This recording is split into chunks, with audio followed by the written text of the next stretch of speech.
Good day, everybody. Today we are going to get into Chapter 4, in which we are going to look at getting information out of QuickBooks. So where we can go to find information, reports we can run, things like that. So we're going to be in Rock Castle Construction,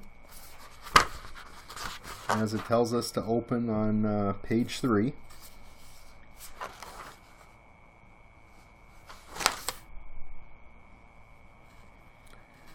So remember, we've got our various sections on our home page: our vendor center, our customer center, our employee center, and then we can look at related information and transactions within those areas. So for example, if I click on vendors, it'll bring up my vendor center here like we have on the top of page 4. Got a list of all our vendors. Right now it's in alphabetical order. When a vendor is selected, you see there the transactions we have done with them based on this drop down box here for this fiscal year. So all the transactions from this year will pop up. If we wanted more information on any of them, we could double click on the specific transaction to pull it up and see what we did there.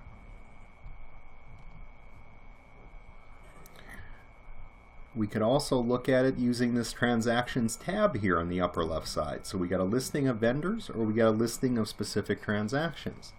So you see here we've got, if I'm clicked on purchase orders, all my purchase orders come up. If I'm on bills, all my bills I've created, checks, etc. So you can go and search through if you're looking for specific information, a specific check number, and you can come and find it here. Scroll through, you see they're alphabetical based on the default settings.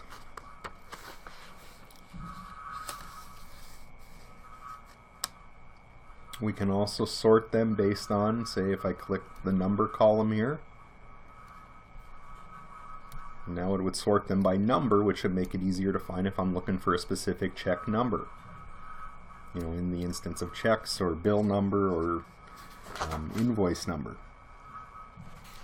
We can also determine what information we want to show up in these side windows.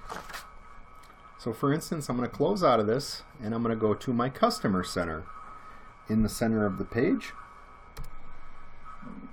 And this is on page 6 of our textbook. So once again, it's set up the same way as the vendor center. We've got our list of our various customers and how much they owe us.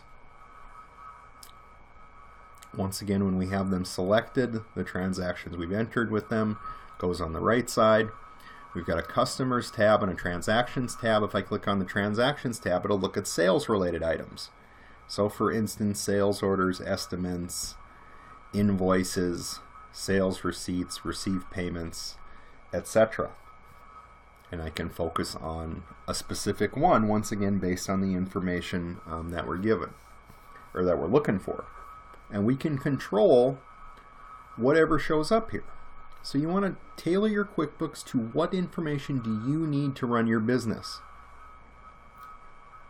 So if you're looking on page 6 here, if I just right click anywhere on this right side of my screen, and I can go to customize columns, and I can affect what columns set up. So here under chosen columns, you see we have all the items that are currently in this window: customer, number, date, aging, etc., open balance.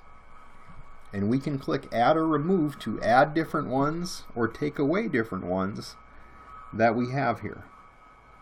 So for instance, if I wanted to add the credit terms to show up here, I could select terms on the left side, click add, and then it's going to show up on the right side there. If I wanted to take away aging on the bottom of page 6, I'd select aging, click remove, and now it'll come off there. I hit OK. You see aging's gone and terms now shows up. If I right click and go back into it, we can also change what order they show up in. So maybe open balance, I want to get that information easier. What if I move that up? And you can fiddle around this however you like to to change with playing around what you see. We can hit OK.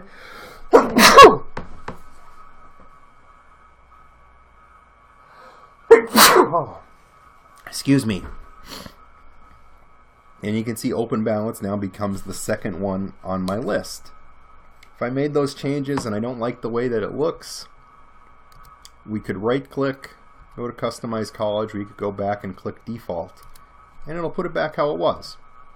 You hit OK and it'll be the same as when we started.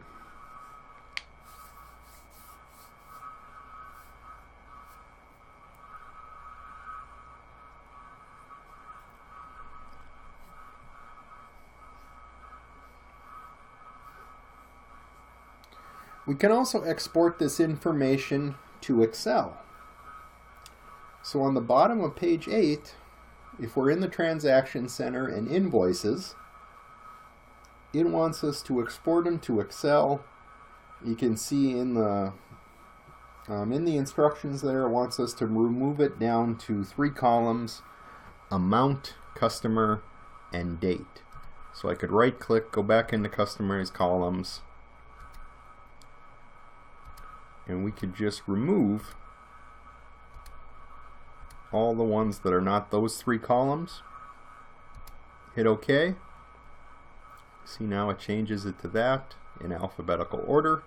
I could come up here to the Export button, click,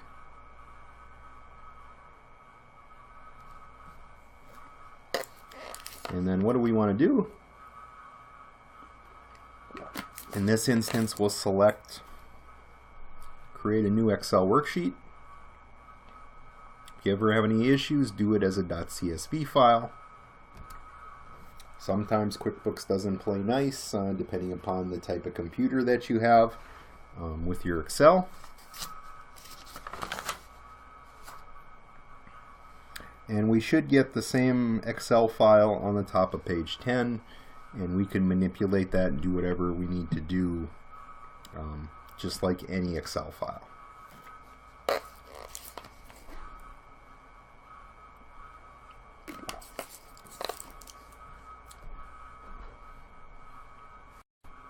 And once we're done, we can just close out.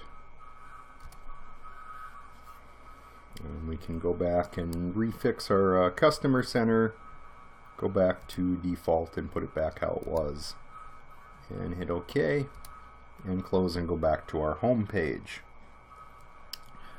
Another area that we have is the company snapshot that can give us a viewing of lots of various information and graphs and details about our company in one place.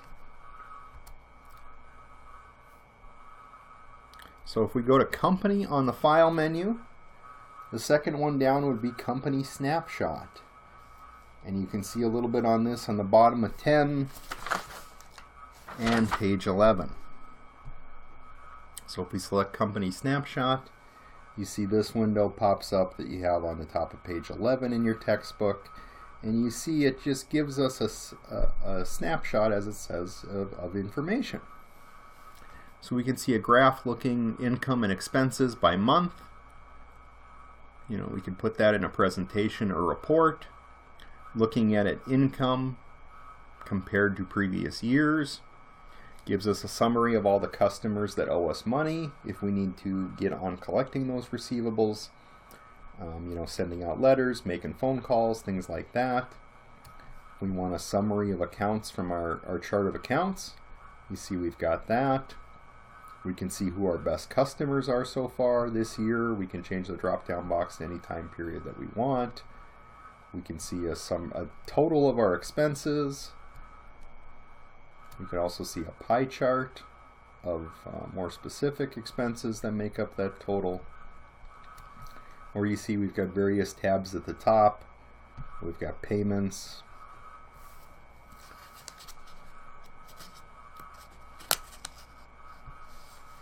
We've got customers, and you can see we've got other information, not as much detail on the customer side here, but if we want to look at specific customers, we could scroll through our drop-down box and see things related to them, similar to what we just had in the Customer Center.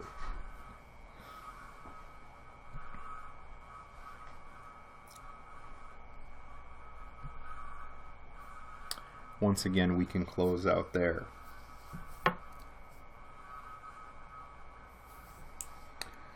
So we're going to use the drill down function, as we talked about earlier, to find specific information. So if you look on page 12, we want to be able to find invoice 1069 for customer Doug Jacobson and his kitchen project. So how could we go about finding that invoice?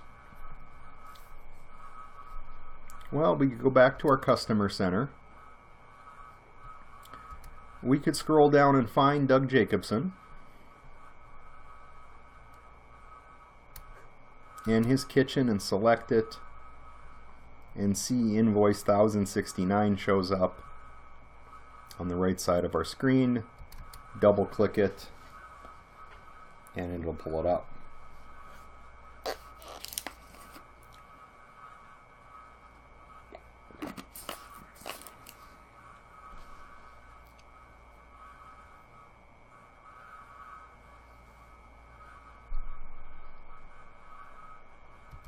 Maybe. There we go. And you can see they paid that invoice already. We could also click the Transactions button and go into Invoices like we were in before and sort them rather by name but by number like we looked at. So you just click that number column and it'll sort it by number, whichever way that you want. And you could find invoice 1069.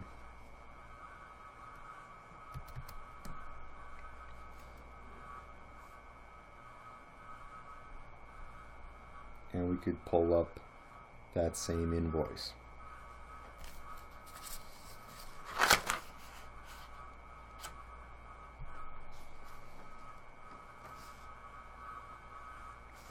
We can also use our reports function to find information. So on the bottom of page 13 and on the 14, we want to see our sales by customer detail report. Well, we can just come up to reports on the file menu, come down here to sales, sales by customer detail. And you can see it'll default to this month and all the sales that we've made to each customer. And you can see the specific things we billed out on those invoices for each one.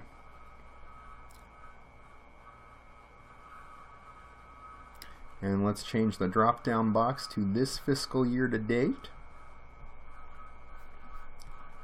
And we could scroll down and find Doug Jacobson and his kitchen and see invoice 1069. If I click on any of those items, see it'll pull up the invoice. So any report that you run, this be it a sales report, a financial report, if you click on a number or click on an item, it'll give you more detail about where that item came from. So that's a very nice feature within QuickBooks when we're trying to problem solve and find information and details about what's been recorded.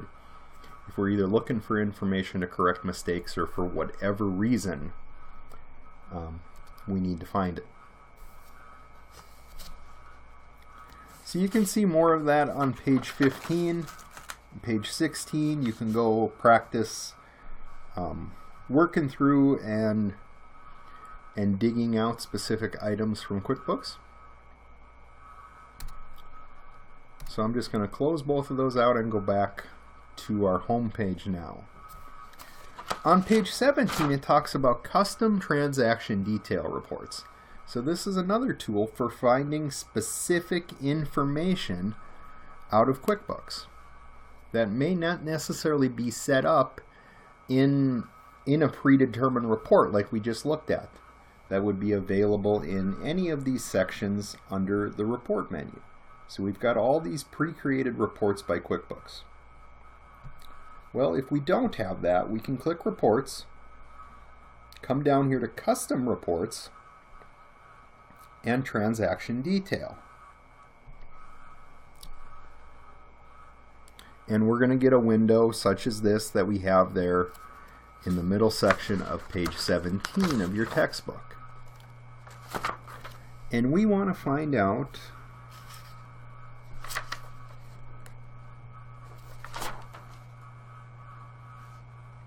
we can put in details as far as information of what we want to find. So for instance, if I wanted to find all current asset accounts that I used this fiscal quarter that we have on 17 and back to 18, I could change the drop down box on the time period to this fiscal quarter, select the filters tab, and come in here and select accounts. You see it has all accounts. I could drop down and look at all current assets. And you can see what I've selected as filters show up in the choices box here on the right side. If I hit OK, everything that I've done that affects a current asset, quite a bit of things. We have quite a bit of current assets in our chart of accounts, or quite a bit of transactions that's going to affect those current accounts, you know, especially when cash is going to be involved, or a checking account in a majority of transactions that we do. I go, well, that's too many. Let's go back to Customize Report, and we can modify this a little bit.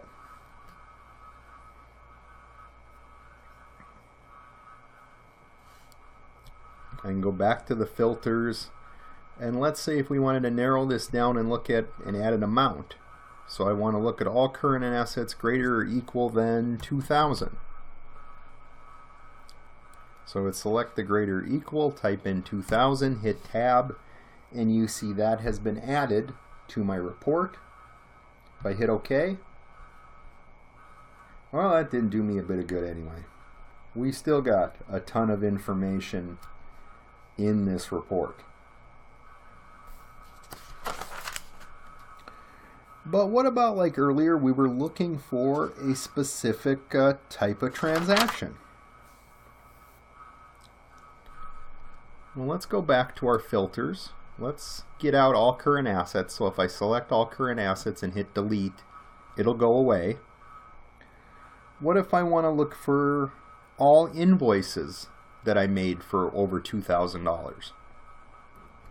Well, then we want to scroll down here to transaction type. And under transaction type, we can select whatever type of transaction that we're looking for. And you can see all the list of many different things that we had in our customer center or our vendor center that we looked at earlier. So for instance, I select invoice. Now I'm looking for everything this quarter over or equal to $2,000, at least for invoices. Hit OK. Oof. That still gives me a lot of invoices. Construction company, you're billing out expensive stuff. So they're going to have a lot of invoices that are over $2,000. Well, we could go back into Customize Reports, click on the filters and the dates, and let's change my drop-down box to last week. So now I'm just looking for last week, what invoices did I bill out over $2,000? Or equal to $2,000. Now we've narrowed down our information a little further. And we can say, hey, we just had a handful of things that we billed out last week of that amount.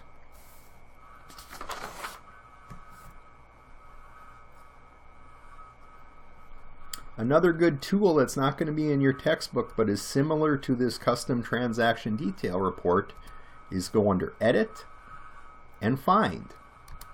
And you can do that same thing. You can search for specific accounts, specific transactions, amounts as well without running that report. And you can go through and do it in there. Just gives you another option. Very helpful when you know what number you're looking for, or a specific check or something like that.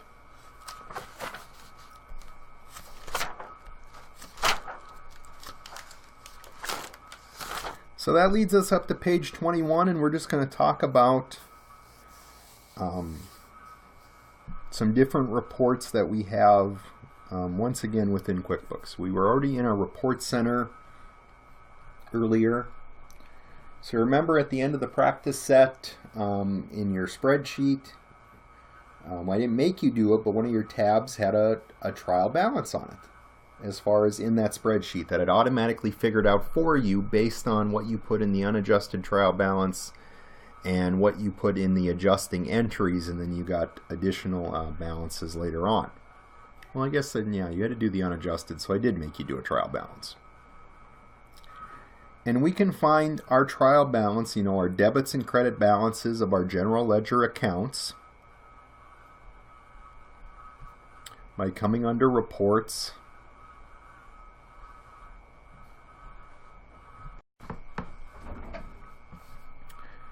so if we go under Reports and then Accountant and Taxes, you see we've got our trial balance.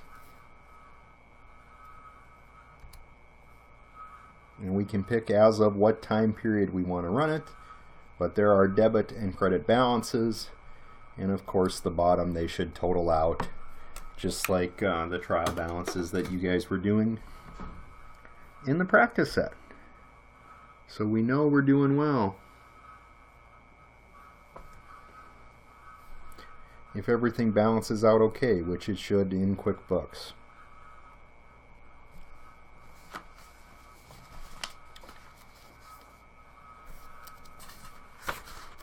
We can also look at details under things such as our receivables, our payables, our payroll, our inventory. And you can see on the next few pages going through some of our reports, looking at our financial statements again. So if I click Reports, Customers and Receivables, Accounts Receivable Aging Summary, we can see who owes us money as of a given point in time, how long they've owed us money.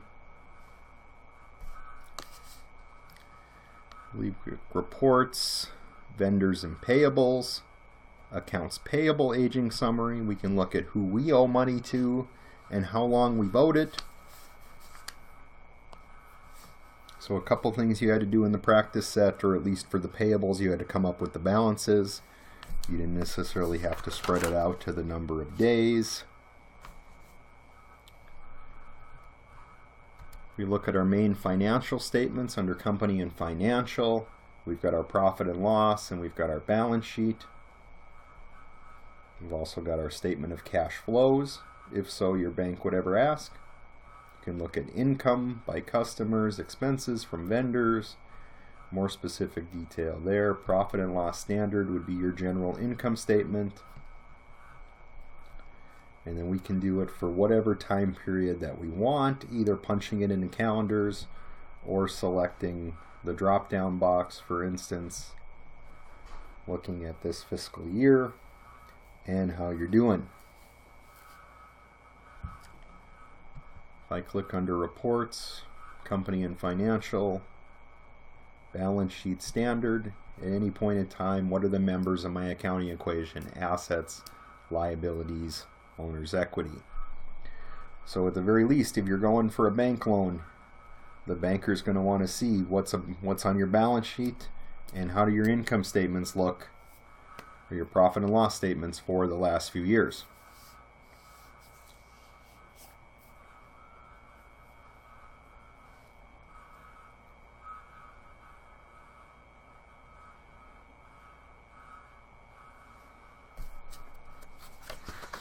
And it shows a little bit about the profit and loss there on 24 and 25.